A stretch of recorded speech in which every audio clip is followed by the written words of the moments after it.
Hi hello అండి. ఈరోజైతే మనము సింపుల్గా గోధుమ రవ్వతో రవ్వ కేసరి ఎలా రెడీ చేసుకోవాలో చూద్దామండి.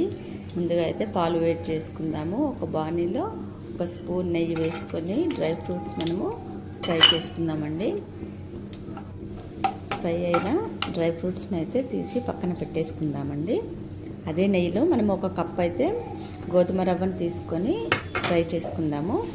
మీరు రవ్వ కేసరి చాలా మృదువుగా మెత్తగా రావాలి అని అంటే ఫ్రై అయిన తర్వాత దాన్ని మిక్సీలో పట్టేసుకుంటే చాలా మెత్తగా అయిపోతుందండి. లేదు అలాగే కావాలంటే అలాగే ఉంచేసుకోండి. నేను మాత్రం ఇలాగే రెడీ చేస్తున్నాను.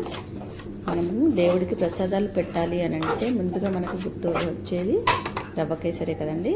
అందులో గోధుమ రవ్వ కేసరి చాలా బాగుంటుంది. మనం ఒక కప్పు రవ్వ తీసుకున్నామంటే దానికి 6 టైమ్స్ వాటర్ పోసుకుంటే, పాలు కానీ వాటర్ కానీ తీసుకుంటే రవ్వ కేసరి చాలా మెత్తగా ఉడికిపోతుంది. మనము ఇలాచీ పౌడర్ కూడా పాలల్లో యాడ్ చేసుకోవాలి.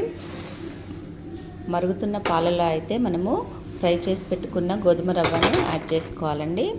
దాన్ని ఒక 5 to 10 మినిట్స్ చాలా మెత్తగా ఉడికించుకోవాలి. అలా మెత్తగా ఉడకడం వల్ల మనకు రవ్వ అనేది మంచిగా కుక్ అవుతుందండి. టేస్ట్ మాత్రం చాలా అదిరిపోతుంది. దేవుడికి చాలా ఇష్టమైన ప్రసాదం కూడా. రవ్వ మంచిగా కుక్ అవుతూ ఉంటే మనము ఏ కప్పుతోటైతే రవ్వ తీసుకున్నామో అదే కప్పుతో షుగర్ వేసుకున్నామంటే చాలా పర్ఫెక్ట్గా సరిపోతుందండి. చాలా అంటే చాలా బాగుంటుంది. మీరు కూడా ఒకసారి ట్రై చేయండి. దేవుడికి చాలా ఇష్టమైన ప్రసాదం కూడా. రవ్వ కేసరి మీరు ఇంట్లో ట్రై చేసి ఎలా ఉందో చెప్పండి. టేస్ట్ అయితే చాలా బాగా కుదిరిందండి. చివరిగా డ్రై ఫ్రూట్స్ అయితే మనము యాడ్ చేసుకోవాలండి. గోధుమ రవ్వ కేసరి అయితే రెడీ అయిపోయింది. చూసారా ఎంత సింపుల్గా అయిపోయిందో. మీరు ఎంత బిజీగా ఉన్నా ఈ విధంగా చేసుకోండి. చాలా త్వరగా అయిపోతుంది.